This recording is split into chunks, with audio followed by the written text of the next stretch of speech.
al programa Tincuy, un espacio de diálogo y reflexión en torno a las distintas problemáticas e investigaciones en la región de Ayacucho y similarmente a nivel nacional.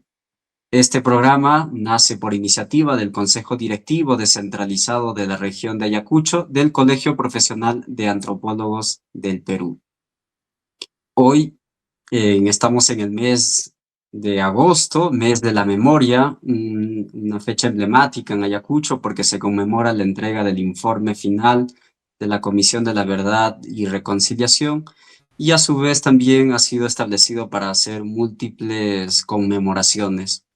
Por tanto, vamos a tener una conversación en torno a una reciente publicación que aporta muchos hallazgos para poder comprender el pasado reciente, principalmente el proceso revolucionario de Sendero Luminoso y la guerra interna que tuvimos.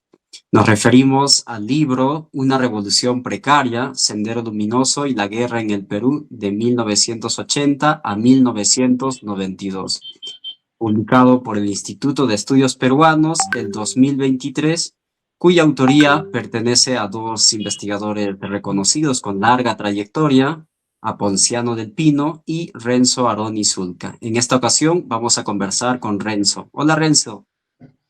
Hola José, muchas gracias por la invitación a ti y al Colegio Profesional de Antropólogos. Muchas gracias, Renzo. ¿Podrías comentarnos un poco acerca de tu trayectoria investigativa, tus líneas de interés? Sí, claro, rápidamente. Yo viví en Ayacucho mi infancia, parte de mi infancia, y en medio de la guerra de Sendero Luminoso, entre fines de los 80s e inicios de los 90s, entonces tengo unos recuerdos que han ido cuestionándome siempre en mi madurez en la juventud y madurez académica. Entonces, eso ha influenciado mucho para trabajar Sendero Luminoso como proyectos de investigación, pero también el conflicto armado en sí mismo como procesos de memoria, ¿no? Entonces, otro eje de mis trabajos son sobre estudios de memoria, sobre todo de cómo se representan a través del arte y la música, la danza, otras formas de recuerdo desde las comunidades mediante prácticas culturales, rituales, performativas, ¿no? Y ahora último trabajo mucho también la música urbana, global, del hip hop como formas de resistencia y construcción de identidades.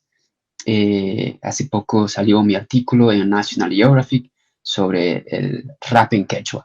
Entonces, es un nuevo proyecto que estoy empezando y bueno, siempre me muevo en la interdisciplinaridad entre historia, antropología, etnomusicología, estudios de memoria, estudios indígenas, derechos humanos, etc. Pues estudié mi doctorado en la Universidad de California, Davis, y luego hice un postdoctorado en la Universidad de Columbia, y antes también hice mi maestría en la Universidad Nacional Autónoma de México. Y bueno, en Perú me formé en la Universidad de San Marcos, donde estudié historia. Y ahora soy profesor en la Universidad Católica, y donde dicto clases sobre historia de América Latina, contemporánea, historia del Perú contemporáneo. Hay un curso que me fascina mucho, que lo dicto cada semestre, se llama Historia del Perú Presente y Memoria. Y por ahí que hay otros cursos, seminarios, más que todo para estudiantes de posgrado, como historia oral, estudios de memoria, por ejemplo. Es un curso que dicté para estudiantes de maestría en historia. Sí, bueno, esos son un poco de mi trayectoria y lo que hago como historiador. Claro, el presente libro que pone mucho en cuestión sobre la forma en cómo hemos imaginado o hemos construido la imagen de Sendero Luminoso, ¿no? Y justamente una de las cuestiones más trascendentales es resaltar su condición de precariedad. ¿Cómo ha sido y cómo debe entenderse esta precariedad en términos sencillos? Bueno, sí, para empezar, es cierto como la sociedad peruana, ah, los medios de comunicación y en cierta parte también la academia ha contribuido a construir esta imagen muy doctrinaria, bastante disciplinada, muy fundamentalista, estricto, ¿no? De Sendero Luminoso como una organización extremadamente, claro, radical, hiperorganizado, hiperideologizado, y con las recientes investigaciones de diversos autores jóvenes, una segunda generación de académicos desde la historia, antropología, accediendo, ¿no?, a fuentes, aproximándose desde múltiples ángulos y metodologías, están dando luces nuevas para hacer entender que Sendero no fue tanto así, ¿no? Que tuvo limitaciones, falencias, escasez, ¿no?, de armamentos, escasez de recursos, ¿no? En términos de eh, logísticos, de cuidado de salud, uh, eh, eh, armamentos, municiones, también en términos ideológicos, ¿no? Funcionaba bien la ideología en los cuadros medios, cuadros altos, ¿no? Militantes altos, altos mandos, en la cúpula del sendero, pero en la medida en que iba bajando a las bases, la ideología iba desapareciendo o iba reduciéndose, ¿no? Iba menguando y en las bases y como militantes combatientes de bajos rangos, muchas veces influenciaba más el pragmatismo y en cierto punto hasta incluso humanismo, ¿no? De cómo actuaban con sus propios eh, mecanismos de supervivencia y adaptación, ¿no?, a las circunstancias de contrainsurgencia, ¿no? Contrainsurgencia campesinas, sino también contrainsurgencia del Estado. Eh, el libro de Lurgio Gavilán ilustra claramente, ¿no?, cómo en esos inicios del conflicto armado, de la guerra senderista, había mucha limitación, ¿no?, en términos de alimentos, en términos logísticos, en términos de armamento, ¿no? Entonces, uh, eh, eso demuestra también, ¿no?, esta temprana limitaciones ya que Sendero tenía. Es cierto que en un comienzo Sendero sí forma cuadros, hay mucha formación político-ideológico, sobre todo en la primera generación de militantes. Sin embargo, eso va a ir cambiando, no va a mantener eso en el tiempo, sostener esa formación política, ideológica de los militantes, ¿no? Eh, el trabajo de Vinic Asensio, La ciudad corralada, por ejemplo, demuestra cómo una segunda generación de militantes de Sendero entran hacia finales de los 80, inicios de los 90 sin mayor preparación ideológica, ¿no? Y cometen muchas torpezas, ¿no? Y eso pasa también en el campo, en mis propios entrevistados, ex militantes de Sendero, que entran sin mayor formación y por todo este discurso y narrativa que Sendero estaba ya ganando la guerra, que pronto iba a tomar el poder, eso entusiasma mucho a los jóvenes a involucrarse, a unirse al movimiento. Muchos estudiantes de las academias universitarias, por ejemplo, como de ADUNI, César Vallejo, de las universidades de Lima, están entusiasmados y sienten que el país va al derrumbe, producto también de la propia realidad que se vivía en ese entonces con la hiperinflación y crisis económica, y, y, y la intención de Guzmán de movilizar su guerra a tomar a las ciudades, ¿no? Y este llamado de equilibrio estratégico, ¿no?, en que estaban avanzando en la guerra popular. Eso, todo ese discurso, esa retórica, empieza a influir mucho, aunque en la práctica eso no era del todo cierto, ¿no? No eran, y eso es lo que va a demostrar el libro, una revolución precaria, ¿no? Las limitaciones y deficiencias y derrotas que Sendero ya estaba experimentando desde temprano, desde el inicio de los 80 mismo, ¿no? En las Ujú. comunidades, y estaban siendo expulsados de la zona del campo. Y lo fuerza, esa derrota lo fuerza de una manera desesperada de Guzmán y a los líderes de Sendero de movilizar su guerra a las ciudades. Entonces, está proyectando una imagen como de ganador, de que está pronto a tomar el poder, y eso entusiasma a los jóvenes y se involucra, ¿no? Hay mucho entusiasmo y estos jóvenes entran a la guerrilla y se van al campo. Y muchos de mis entrevistados me contaban que tenían limitaciones incluso para caminar, ¿no? Para Ujú. sobrevivir en hambruna, ¿no? Porque escasez de alimentos o caminar días y horas. ¿No? Y entonces, eh, problemas logísticos, ¿no? O sea, no saber manejar armamento, ah, eh, limitaciones en la lengua, por ejemplo, ¿no? No hablaban quechua algunos que se enrolaban desde Lima. Algunos eran hijos también provincianos, campesinos, hijos de campesinos, y entonces manejaban algo de quechua y se podían adaptar mejor, pero mayoría no. Entonces, había, claro, esa escasez y varios de los capítulos del libro están exponiendo, ¿no? Esas limitaciones, ¿no? En el trayecto. Que Sendero no pudo sostener eso, de eh, o sea, no pudo como contrarrestar esas escasez, ¿no? De limitaciones que tuvo, o sea, en términos logísticos, en términos de recursos humanos también, en términos de financiamiento, um, en términos de armamentos, ¿no? En términos ideológicos tampoco, ¿no? Entonces, eso es un poco, tal vez de manera breve para responder tu Claro, pregunta. sí, y justo creo que se hace mucho más énfasis en cómo opera una discursividad en torno, promovida por mismo Sendero, pero también por la academia, las Fuerzas Armadas, los políticos.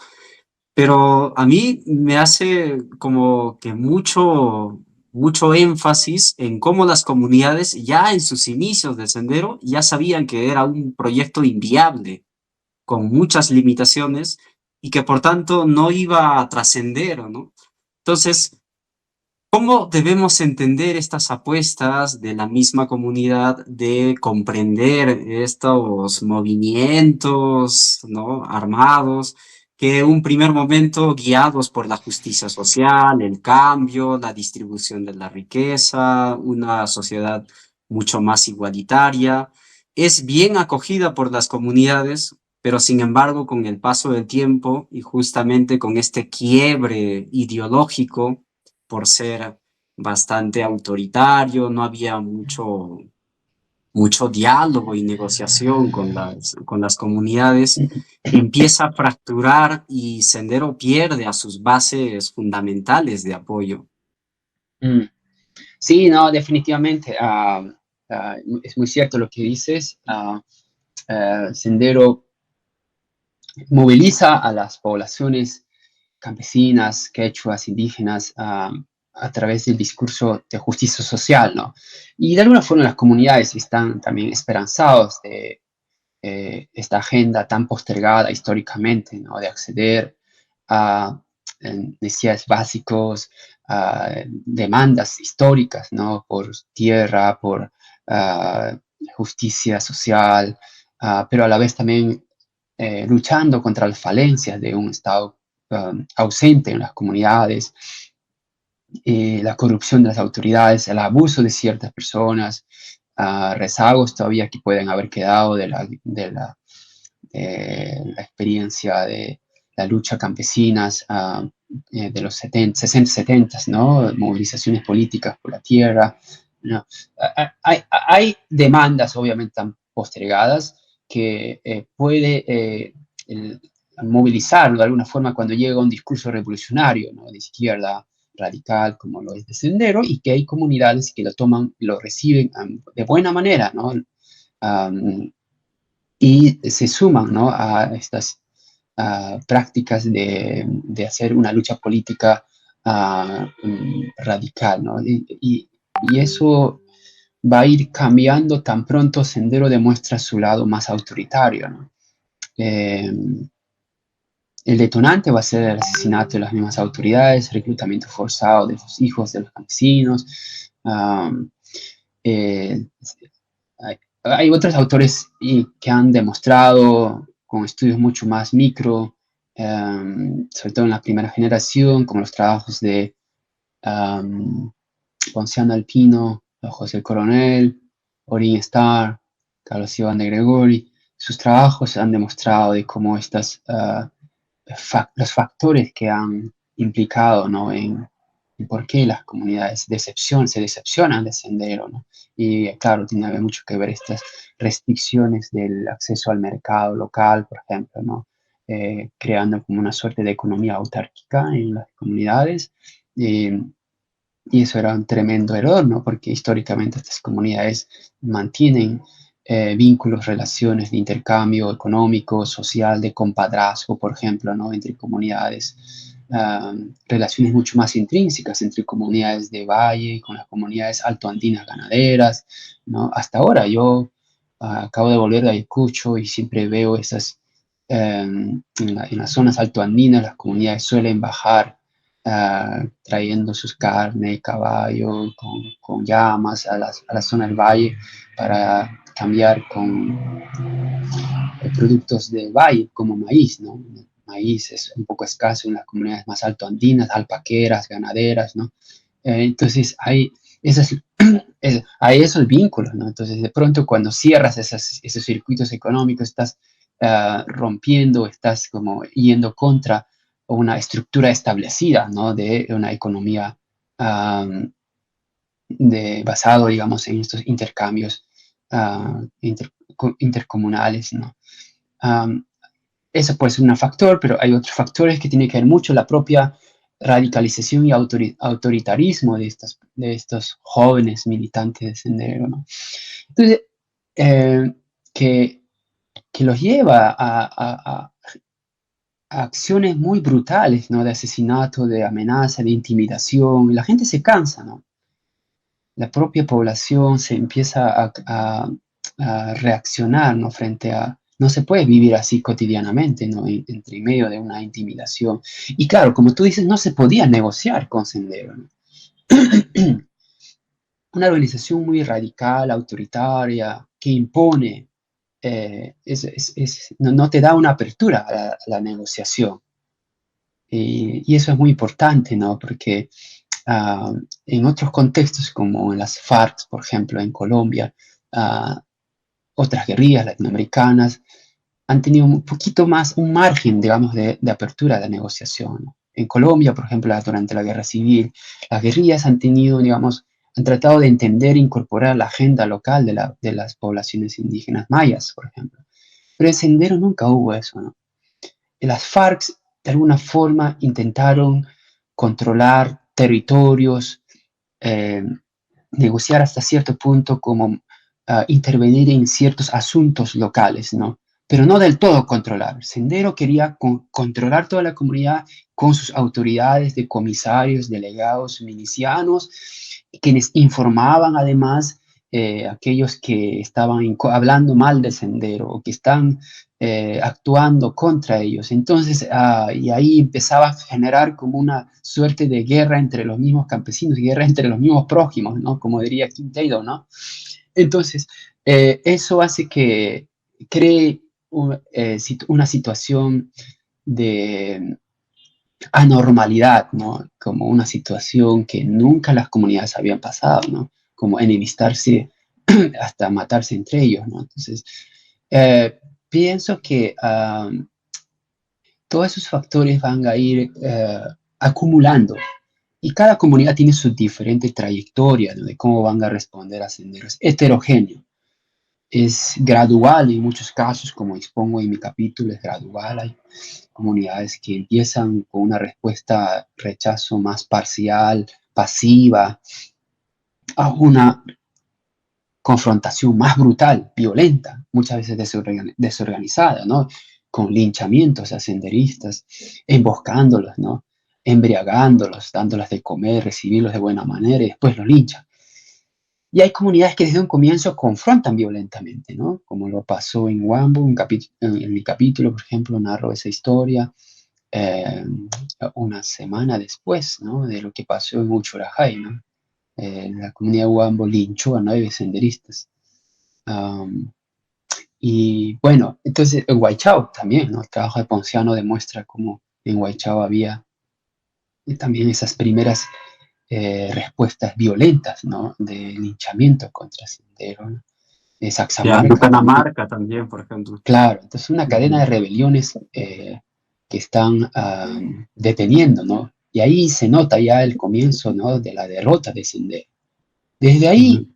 está partiendo, como tú decías, ¿no? La derrota de Sendero, las limitaciones y estas falencias y este autoritarismo de Sendero van a ir haciendo ver, ¿no?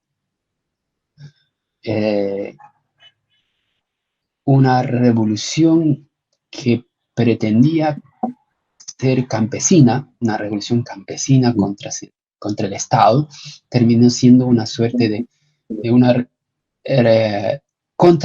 provocó su propia contrarrebelión, su Ujú. contrarrevolución, ¿no? En que los campesinos resistieron y se enfrentaron a organizaciones armadas, ¿no? Como lo es Sendero. Y pasa también con el MRTA, ¿no? En la Ujú. Amazonía, ¿no? En la zona de la selva central, las comunidades se organizan, su autodefensa y se militarizan y tienen que defender su comunidad, sus vidas, su autonomía, ¿no? Um, y claro, Claro. Ujú, y, y eso, ese pequeño, breve apoyo que tuvo Sendero en un comienzo temprano, no supo mantenerlo en el tiempo y empieza a, a ser expulsado y se mueven a ujú. otros territorios, se expanden, van hacia el sur de Ayacucho, Apurímac, Arequipa y se expanden hacia el Bray, a la Amazonía, se expanden y van escapando. Y entonces hace ver la imagen de que Sendero está tomando territorios y está Ujú. expandiéndose y a nivel nacional. Y esa proyección no es del todo cierto, pues, porque está proyectando esa imagen, y, pero en el fondo lo que está pasando es justamente lo que estamos narrando en estos capítulos, las Ujú. limitaciones, las derrotas y expulsiones que está recibiendo el Sendero. Están escapando más bien a otras zonas, a sus retiradas, desde donde intentan reorganizar, intentan buscar recuperar esos territorios perdidos, pero no lo consiguen. No lo consiguen porque las comunidades están, la contrainsurgencia campesina está expandiéndose también y más con la intervención del ejército y las Fuerzas Armadas, ¿no? Ujú. Y ahí, claro, el rol de las Fuerzas Armadas también es tremendamente brutal, ¿no? Porque no distingue las comunidades como con mucho más capacidad de inteligencia, ¿no? De que ellos también están luchando contra el Sendero, que están cansados de los abusos del Sendero, ¿no? En vez de apoyarlos, en vez de estar como de su lado, más em, estratégicamente, reprimieron de manera brutal, al menos en los primeros años, entre 8.3 y 8.9, ¿no? Ujú. 8.8, ¿no? 8.3, las primeras masacres en Humaro, ¿no? Después en Ajomarca, después en Cayara. Entonces hay muchos en Y s- de ujú. esa represión que está basado además con contenidos raciales, ¿no? De, y a la vez también manejado por un manual anticuado, ¿no? De los años 60 y que recién en el año 88, 1988, empiezan a cambiar el manual, ¿no? Y cambia de alguna forma la estrategia de contrainsurgencia, ¿no? Ujú. Y en este escenario, y justo es lo que mencionas, ¿no? ¿Cómo Sendero Luminoso ha podido mantenerse y ampliarse al menos en algunos casos hasta el 92 con la captura, ¿no? Del líder y todo, pero en otras localidades se ha ido extendiendo, como en Ucayali, por ejemplo, en el 96 todavía aún existía, y en otras comunidades la presencia misma de Sendero, si bien es cierto, ya había la presencia de las rondas campesinas, los comités de autodefensa, cuarteles, pero había uno que otro atentado, había uno que otro, siempre estaba como como un viento sigiloso que va Mm, recorriendo y sigue reactivando, ¿no? mm, Entonces, ¿cómo podemos entender estas dinámicas particulares de lo que tú mencionas de que ha sido una retirada, más no una ampliación de sendero? mm.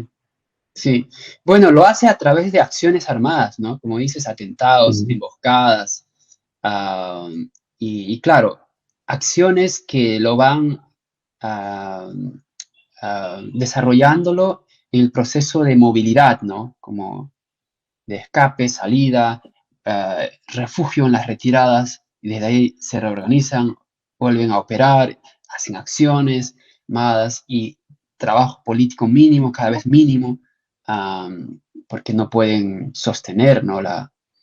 Ah, eh, el apoyo, ¿no? ujú. En las ciertas comunidades, ¿no? Am, es curioso y consiguen refugiarse, consiguen mantenerse en las retiradas porque, sobre todo en zonas geográficas inaccesibles, en comunidades pequeñas, aisladas, accidentadas, donde donde no llegaba carretera, donde los militares a veces no intervenían. Un claro ejemplo, por ejemplo, es el norte de Ayacucho, norte de Lucanas, norte de la provincia de Lucanas, al sur de Fajardo, una área muy accidentada. Estamos hablando del distrito de Aucará, por ejemplo. Otra zona podría ser Chungue, la zona Oreja de Perro, por ejemplo, ¿no? Ujú. Claro, la Ah, Amazonía Alta de Ayacucho. claro, ¿no? Entonces, Ujú, o las zonas más altas como de Vizcatán, ¿no? Entonces, zonas bastante poco accesibles, ¿no? Para el ejército, por ejemplo, entonces, y que las comunidades también son más pequeñas y pueden ser más débiles también, más débiles ujú, de poder contrarrestar. Eso tiene que ver mucho también de cómo las comunidades, am, eh, en base a su experiencia histórica, cultural, de cohesión social, de legitimidad de sus autoridades, liderazgo de sus autoridades, pueden tener mayor capacidad de respuesta, ¿no? De autodefensa. Pero cuanto menos son pocas comunidades muy pequeñas, comunidades que tienen tensiones internas, no están muy bien organizadas, son débiles, digamos, de impulsar un liderazgo. Entonces y Sendero puede llegar, digamos, masivamente, eh, de manera autoritaria, impositiva y termina controlando rápido, ¿no? Estas ujú, comunidades y los somete, digamos, a, pues, a sus principios y a prácticas muy autoritarias de dominación y control. Entonces, hay en esas zonas donde se mantiene y desde donde intenta operar y tomar acciones, ¿no? Como dices, de sabotaje, de emboscada, de ataques, ¿no? Contra convoys militares o ujú, incluso someter a otras comunidades que no están de acuerdo con ellos, ¿no? Am, y, y claro, hay como puntos focales, ¿no? Así están como movilizándose, expandiéndose. Y las acciones armadas llegan incluso hasta, o sea, al norte de Arequipa, ujú. sur de Apurímac, Uno. Puno, Cusco, ¿no? Ujú, Cusco, por ejemplo, nunca lograron entrar a Cusco porque había una fuerte resistencia, ¿no? Había instituciones sólidas, instituciones cohesionadas, o sea, una población más cohesionada y responde. Por eso no lograron entrar a Cusco, ¿no? A Puno intentaron, pero había mucha competencia de otros grupos, ¿no? Estaba la ujú, iglesia, estaba el APRE, estaba el MRTA, también estaba a la izquierda, ¿no? La propia sociedad civil, comunidades, que disputaban de alguna forma su influencia en la zona, pero Sendero al no conseguir, eh, al no conseguir influir, ¿no? Termina saboteando y matando a autoridades locales. ujú, Termina como quemando, destruyendo, ¿no? Estas instituciones, ¿no? La quema por ejemplo, de la ONG no recuerdo el nombre, pero era la iglesia que trabaja en Ujú. Puno, pues, fueron quemados. Hay una autoridad, no recuerdo su nombre, también fue el dirigente, líder campesino, ¿no? Por De lo Ilave, que más. creo, si no me equivoco. Sí, entonces Ujú, Sendero está actuando de esa manera, ¿no? ujú, O sea, al no conseguir influir, al no conseguir apoyo o intervenir, porque hay otras competencias de partidos políticos y instituciones, entonces empieza a sabotear, empieza a destruir, quemar. Entonces, esa es la manera como actúa. Y claro, como dices, ¿no? ujú, A través de acciones, eventos, ¿no? Que hacen ver de que, oh, que están presentes, y claro, acciones terroristas como estos ataques causan pánico y miedo y genera esa sensación de que Sendero está ahí, está en tu vecindad, está en tu ujú. calle, ¿no? Y entonces es como si creas una imagen de que sí, tienen control, ¿no? De que están, bueno, y sí, pueden ganar la guerra estos, ¿no? Y claro, de paso crean toda esta imagen de que son fervientes militantes que son difíciles de quebrarlos y muy cuadriculados, ¿no? Bastante convencidos, tienen convicción, obviamente, convicción política de sus ideales y todo eso, pero muy, muy autoritario, pues, ¿no? Bastante impositivo, ¿no? Y claro, eso, uh, claro, eso, entonces, a través de esas acciones armadas, fugaces, periódicas, coyunturales, ¿no? Es la que se mantiene, ¿no? En el tiempo, ¿no? Pero no está construyendo una base social, no está Ujú, liberando territorios, no está controlando territorios como lo fue las FARC, por ejemplo, ¿no? ujú. Um, y claro, el intento de tomar Lima es, para mí, o al menos para cuando es lo que hacemos ver en el libro con el trabajo con Ponciano del Pino, con quien dialogamos mucho para escribir, para reunir estos trabajos y escribir la introducción, um, confirma lo que ya otros autores han ido diciendo, ¿no? Cómo Sendero ha ido como forzando su guerra uh, Ujú. en un momento de desesperación, que sabía Guzmán y sus líderes de Sendero que estaban perdiendo la guerra en el campo. Y es como forzar su guerra a tomar Lima o a las ciudades cuando no tenían las condiciones. Y, y es muestra de ello, ¿no? Como porque fueron derrotados rápidamente, ¿no? Ah, al intentar tomar las ciudades.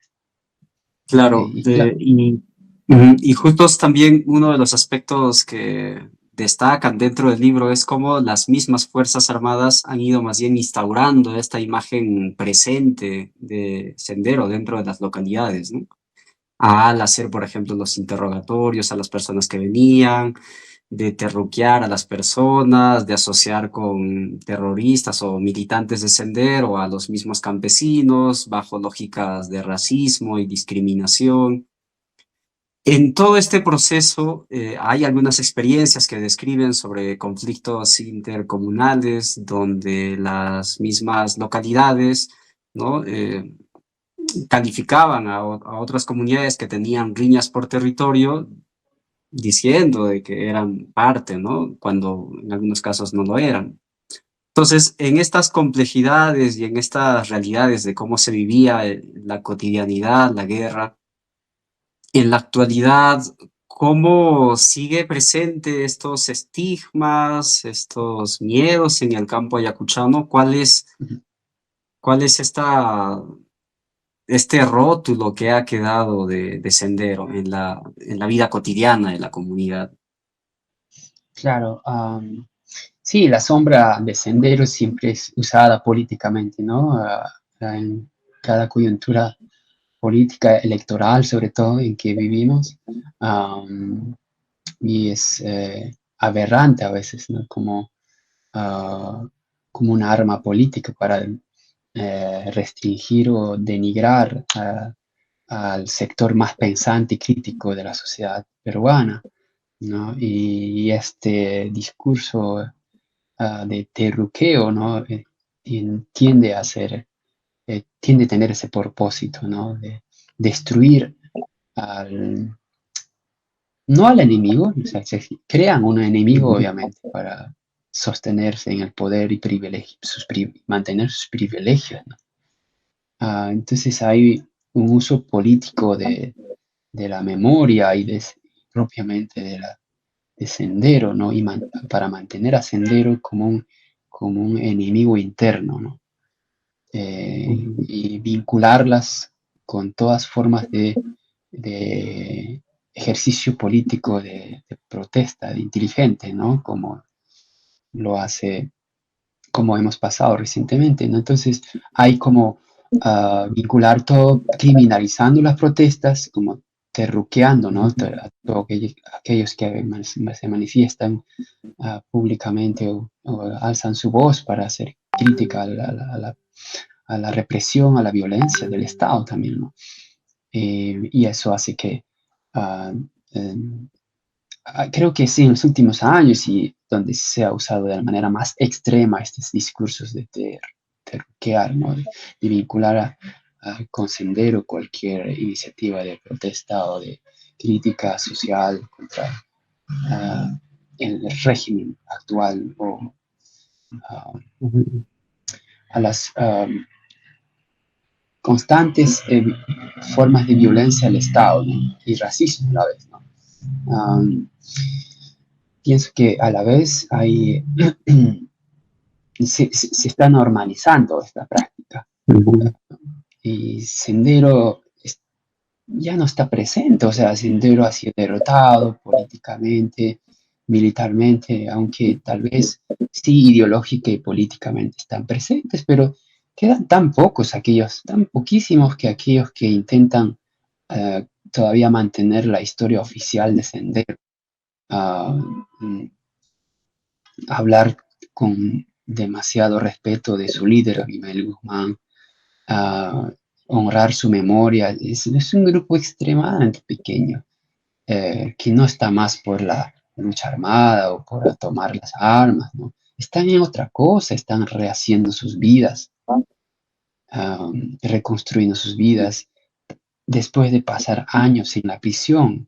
25, 27 años en la prisión y, y están tratando de sobrevivir, además, ¿no? Porque con esos antecedentes no pueden hacer política, aunque algunos puede que sí estén como clandestinamente haciendo política, pero en general no están, esa, están tratando de sobrevivir, ¿no? Reconectarse con su familia después de décadas de desconexión, de fractura, ¿no?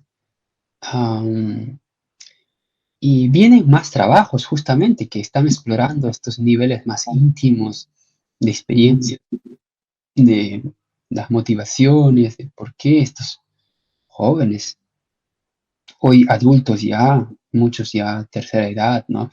Eh, que están como evaluando sus propias experiencias y tratando de rehacer sus vidas y pues compartiendo sus experiencias para que estas historias puedan tener algo de sentido, ¿no? Que no eran unos Ujú. locos terroristas nada más, ¿no? Claro, Y que, humanizarlos. Ujú, claro, y que ellos mismos están, ¿no? Eh, evaluando, ¿no? Y ujú, rehaciendo sus vidas. Y, y pues hacer ver de que Sendero está presente otra vez en las movilizaciones, en las marchas, protestas, es un ejercicio de maniqueo, ¿no? Burdo, de ujú. torpe, de falto de argumento, ¿no? Para reconocer, ¿no? La agenda política de quienes protestan y quienes hacen el ejercicio de su derecho político, ¿no? Para para hacerse escuchado, por ejemplo, ¿no? Mm, Um, sí, y y dentro del imaginario nacional, por así decirlo, o de una mayoría, la legitimidad aún se le otorga a los militares, ¿no? Y a los políticos que han tenido un rol ahí de pacificar o ganar la guerra en el campo. Y con la experiencia que visibiliza el libro, ¿no? Publicado con autoría con Ponciano del Pino, ¿Qué lecciones podemos sacar del rol que jugaron las comunidades campesinas, altoandinas y una parte de migrantes colonos en la ceja de selva de Ujú. Ayacucho sobre este proceso?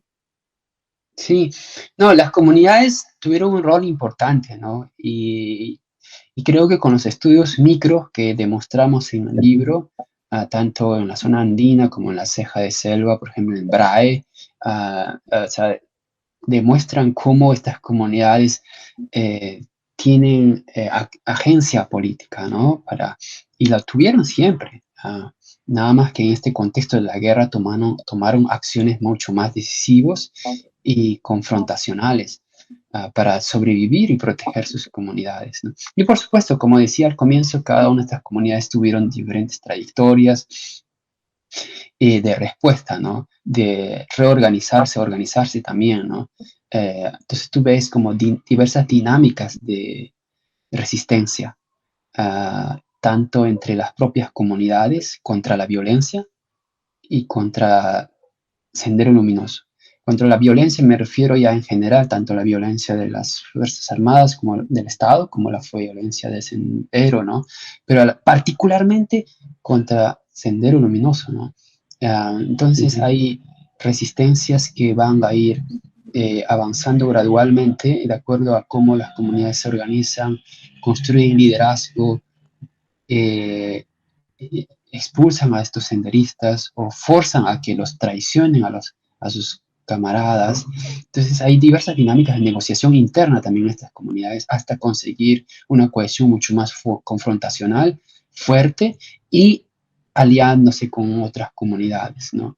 Y hay estas redes intercomunales. En la zona del BRAE es mucho más notorio, obviamente, el trabajo de Eva y Gabriela, demuestra claramente eso, ¿no? Pero también en la zona del sur, ¿no? Del centro sur, por ejemplo, en Ayacucho, de Víctor Fajardo, en donde trabajo, ahí también se construyeron coaliciones comunales, ¿no? En la zona sur, más al sur, en Sucre, por ejemplo, ¿no? También se construyeron, antes de la masacre de Soras, del Expreso Cabanino, ahí se construyó también una red grande de 21 comunidades que rechazaban a Sendero. Entonces, aquí lo que estamos viendo es que frente a la represión brutal, indiscriminada del Estado y sus Fuerzas Armadas, las comunidades están resistiendo contra la violencia de toda forma que viene de afuera, ¿no? Pero a la vez también están construyendo formas propias, autónomas de construir alianzas. Y muchas veces sin mayor influencia del ejército. O sea, el ejército puede llegar a visitar a estas comunidades para eh, autoritariamente obligarlos a que se organicen en rondas, ¿no? Pero mucho depende del trabajo propio de las propias comunidades, ¿no? El ejercicio al tomar las acción, decisión de organizarse, ¿no? Y lo hacen um, de alguna forma también buscando al Estado, buscando el apoyo de las Fuerzas Armadas, aun cuando nunca son escuchadas, ¿no?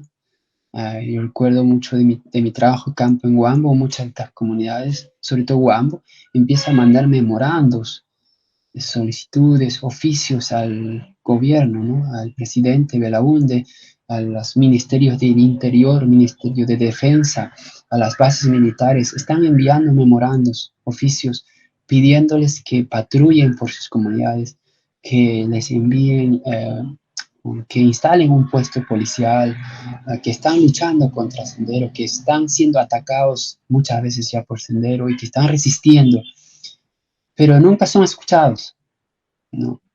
Y ahí tú ves, digamos, el rol de las Fuerzas Armadas de cómo hasta ahora se hace ver de que son los que lograron derrotar a Sendero y pacificar el país.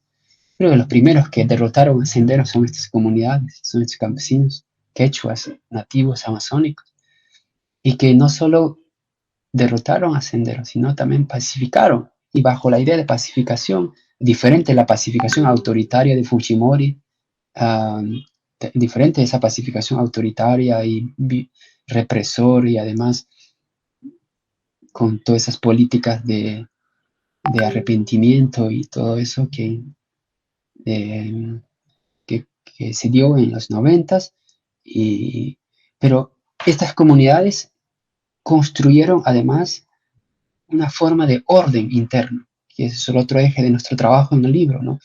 Un orden social, político, interno, autónomo, en que ellos intentaron reorganizar sus comunidades, mantener seguridad interna, vigilancia interna, ¿no? Para sostener esa resistencia. Porque está bien que te hayas rebelado contra Sendero, has asesinado a los líderes de Sendero en estas comunidades como mediante linchamientos.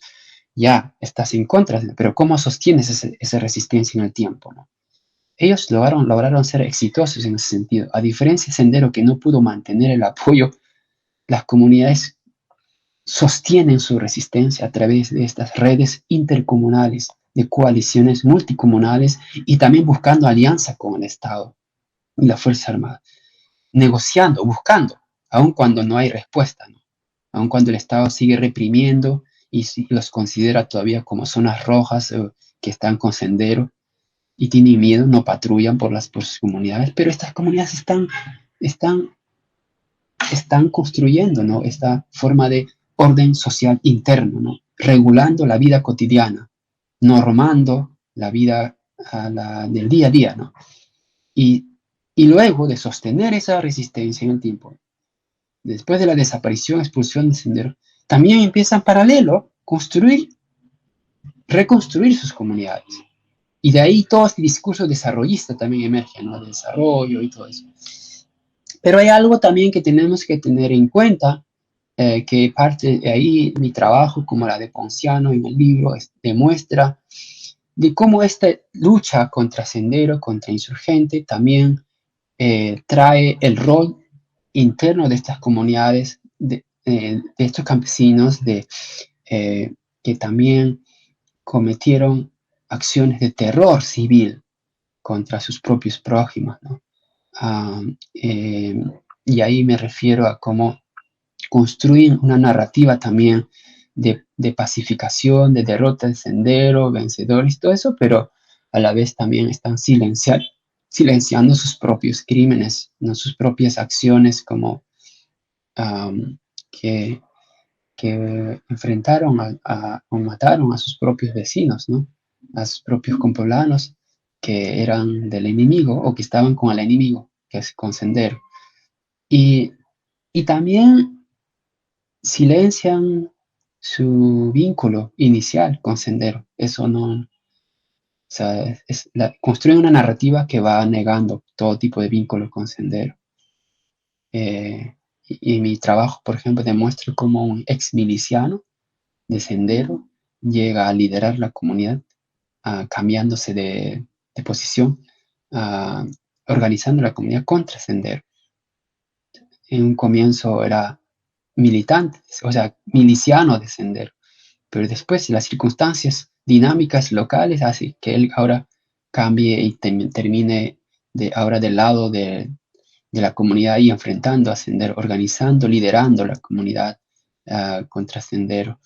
Entonces, y de ahí se construye mucho esa narrativa también de pacificación, de derrota de Sendero, heroísmo, y después, pero negando también, no reconociendo sus vínculos iniciales con Sendero. Es tan complejo ahí, ¿no? Que yo trato de revelar esa historia a través de un trabajo multidisciplinario, metodológicamente, a través de historia oral, ¿no? Etnografía en esas comunidades, entrevistando y estudiando las actas comunales, por ejemplo, ¿no?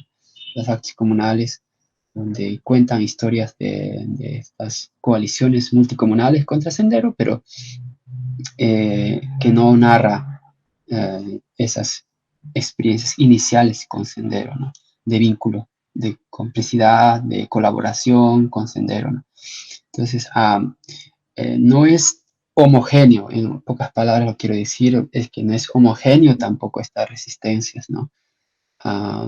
Y no es homogéneo tampoco la respuesta a Sendero, ¿no? Es muy heterogéneo.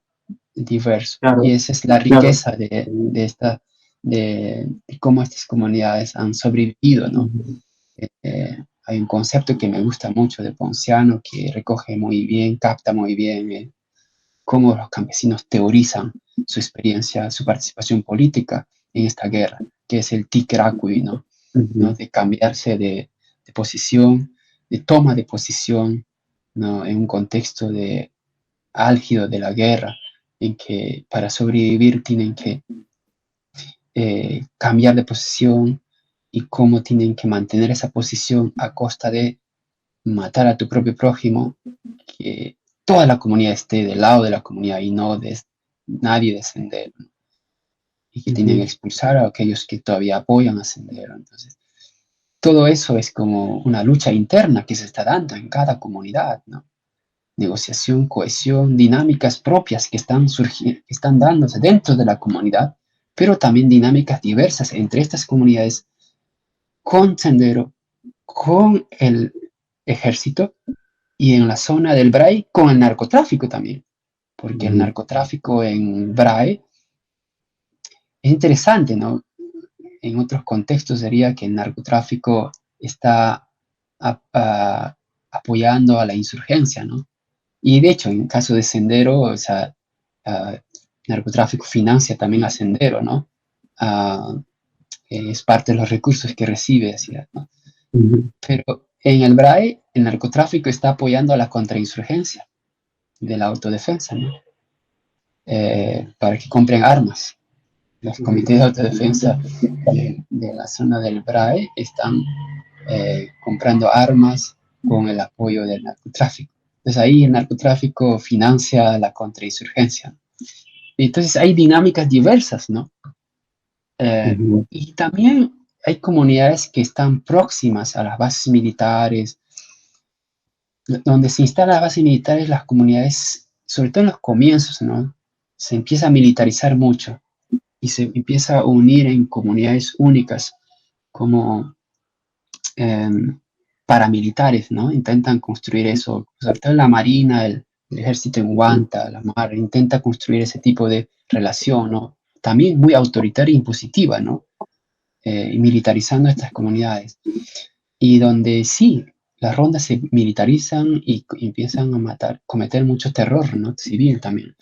Pero en la zona sur, donde yo trabajo, por ejemplo, de Ayacucho, ahí, en la zona sur, ahí más bien las comunidades tienen poca influencia del ejército, ¿no?